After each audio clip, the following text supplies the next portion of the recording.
इस एपिसोड में हम देखते हैं कि यूए ही के ऑफिस जाती है और वहां पर जाकर उसे शैंग की मदर का केस वापस लेने के लिए कहती है, लेकिन ही उसकी बात नहीं मानता। तब यूए ही से कहती है कि शैंग के पेरेंट्स का डिवोर्स हो चुका है, उसकी मदर उसे अकेले ही संभाल रही है, जो उसके लिए बहुत ही ज्यादा मुश्किल है, और अगर तुम उस पर केस कर दोगे तो उसकी जिंदगी और ज्यादा मुश्किल हो जाएगी, और एज अ डॉक्टर ये मेरी ड्यूटी है कि मैं उसका ध्यान रखूं, सो प्लीज उस पर केस मत करो।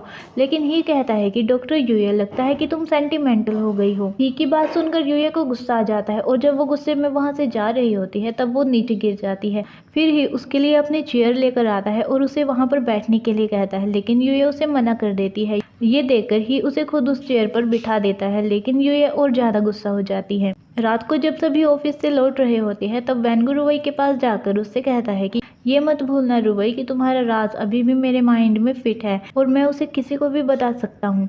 ये बात सुनकर रुवई उससे कहती है कि ठीक है, तो बता दो सभी को, मैं किसी से नहीं डरती और मैं ना तुमसे डरती हूँ। जब वैनगो कुछ भी नहीं बोलता तो रुवई कहती है कि ठीक है, तुम नहीं बताओगे तो मैं बता देती हूँ। तभी वैनगो रुवई को पकड़कर वहां से ले जाता है, लेकिन उन दोनों को चेयरमैन वैन एक साथ देख लेते हैं। शाम के समय यूए शबाव के लिए कुछ बुक्स लेकर आती है और वो सभी बुक्स शबाव को बहुत ही अच्छी लगती है, क्योंकि उसमें बहुत सी गेम्स होती है और पजल्स होती हैं। पहले तो ही उन सभी बुक्स को बोरिंग कहता है, लेकिन बाद में वो भी इसमें इंटरेस्ट शो करता है और उनके सवालों के जवाब भी देता है, जिससे यूए काफी ज्यादा जेलस होती है और वो सोचती है कि पता नहीं ये इतना समझदार कैसे है।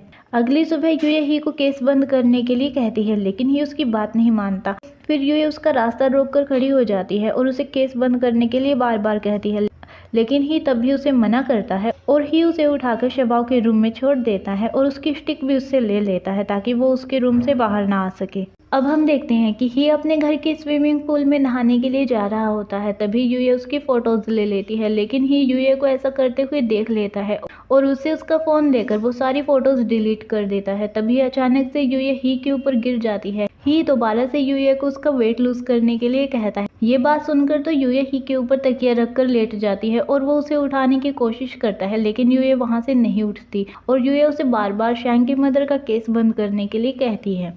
जिसके बाद ही का सेक्रेटरी वहां पर आता है और उसे बताता है कि शैंग की मदर आपसे मिलना चाहती हैं।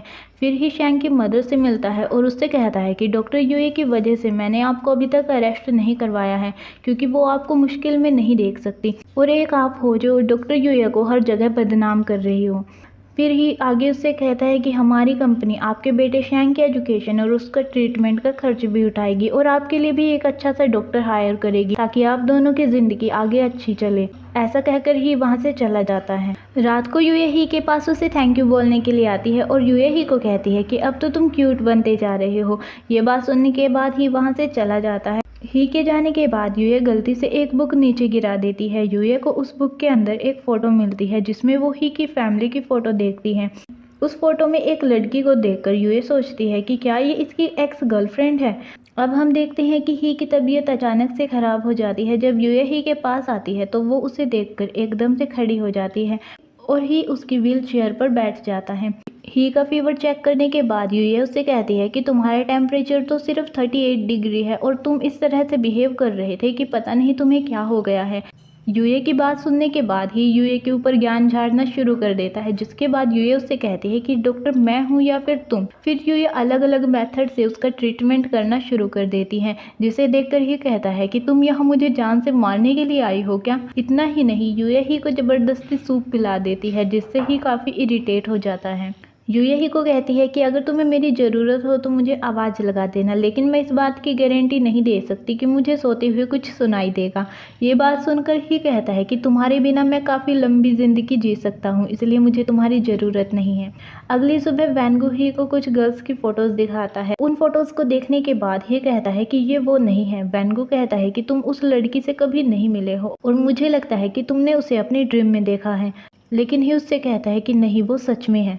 अब हम देखते हैं कि यूए का पैर ठीक हो गया है और उसने फैंग की क्लिनिक को ज्वाइन कर लिया है। तब उसे याद आता है कि उस रात जब वो ही का ध्यान रख रही होती है तब ही सपने में किसी को बुला रहा होता है। यूए यही सब सोच रही होती है। इतने में फैंग वहां पर आ जाता है और अपने क्लिनिक में उसका वेलकम करता है। सुबह के 9:30 बज गए होते हैं, लेकिन वैनगो अभी भी सो रहा होता है। तभी वहां पर रुवई आती है और उसे बताती है कि मिस्टर वैनगो, आज से मैं आपकी पर्सनल सेक्रेटरी हूँ, और उसे मीटिंग में जाने के लिए भी कहती है। वैनगो को ये बात बिल्कुल भी पसंद नहीं आती कि रुबई को उसके सेक्रेटरी बना दिया गया है, इसलिए वो उसे वहाँ पर अकेले छोड़कर चला जाता है। दरअसल वैनगो के डैड ने रुबई को कहा होता है कि वो हर टाइम वैनगो पर नजर रखे, इसीलिए वैनगो जहाँ पर भी जाता रुबई को भी वहीं पर जाना पड़ता था और वैनगो ये सब देखकर बहुत ही ज़्यादा इरिटेट हो गया था। रात को यूए रुबई से मिलती है और उसे वो ही की फैमिली की फोटो दिखाते हुए कहती है कि इसमें ही उसके भैया भाभी और शबाव है, लेकिन ये लड़की कौन है। रुबई कहती है कि ये जरूर उसकी एक्स गर्लफ्रेंड होगी। तब यूए कहती है कि मुझे भी ऐसा ही लगा, लेकिन सोशल मीडिया पर मेरे सिवा ही की लाइफ में किसी और लड़की का जिक्र नहीं किया गया है। यूए की ये बात सुनकर रुबई उससे कहती है कि क्या तुम जेलस हो रही हो, कहीं तुम ही के प्यार में तो नहीं पड़ गई। तब यूए कहती है कि ऐसा बिल्कुल भी नहीं है और मुझे उसके पास्ट में कोई भी इंटरेस्ट नहीं है। लेकिन यूए तो थोड़ी देर बाद फिर से ही और उस लड़की के बारे में बोलना शुरू कर देती है और वो चुप ही नहीं होती। कभी वो कहती है कि ये उसकी क्लासमेट होगी और कभी वो कहती है कि ये लड़की उसकी एक्स गर्लफ्रेंड होगी और रुबई यूए की ये सब बातें सुनकर काफी ज्यादा इरिटेट हो जाती है। घर जाने के बाद भी यूए रुबई को वॉइस मैसेज भेजकर उस लड़की के बारे में बात कर रही होती है, लेकिन गलती से एक मैसेज रुबई के पास जाने के बजाय ही के पास पहुंच जाता है। ही यूए के रूम के पास जाकर उस वॉइस मैसेज को बार बार उसे सुनाता है और वो मैसेज सुनकर यूए लाइट्स ऑफ करके सोने चली जाती है। ही उसके रूम में आकर उससे कहता है कि क्या डॉक्टर यूए को सच में मेरे अफेयर के बारे में जानना है। तब यूए ही को कहती है कि मिस्टर ही, मेरा ये मतलब नहीं था, मैं तो बस शबाव को ठीक करने के लिए तुम्हारे पास्ट के बारे में जानना चाहती थी। ही कहता है कि तो डॉक्टर यूए ने चुपके से मेरी सारी फोटोज देख ली हैं। यूए कहती है कि वो गलती से मेरे आगे आ गई थी और उन फोटोज में तुम अपनी फैमिली के साथ काफी खुश नजर आ रहे थे। मैं तो बस तुम्हें और शबाव को खुश देखना चाहती हूँ और तुम दोनों की हेल्प करना चाहती हूँ। और मिस्टर ही, जब तुम स्माइल करते हो तब तुम बहुत ही क्यूट लगते हो। तब ही कहता है कि सिर्फ शबाव का ध्यान रखो और वो उसे डांट कर वहाँ से चला जाता है। अगली सुबह यूए ही से पूछती है कि क्या तुमने सनशाइन स्कूल के बारे में कुछ सोचा है। तब ही उसे कुछ जवाब नहीं देता। यूए कहती है कि मुझे पता है कि तुम शबाव के एजुकेशन के बारे में सोच रहे हो, लेकिन अच्छे मार्क्स और एजुकेशन ली जा सकती है, लेकिन इस वक्त शबाव के लिए सबसे ज़्यादा इम्पोर्टेंट है कि वो लोगों से बात करे, नए नए दोस्त बनाए और बिना डरे वो अपना काम करे। कल सनशाइन स्कूल में चिल्ड्रन एक्टिविटी होने वाली है। फैंग ने वहाँ पर शबाव को इनवाइट किया है, अगर तुम हाँ कहोगे तो मैं उसे वहाँ पर ले जाऊंगी। यूए की बात सुनकर ही शबाव को वहाँ पर ले जाने की इजाज़त दे देता है। फ्रेंड्स, अगर आपको ये वीडियो अच्छी लगी है तो इस वीडियो को लाइक और शेयर करने के साथ साथ आप मेरे चैनल को सब्सक्राइब भी कर दीजिए। Thank you.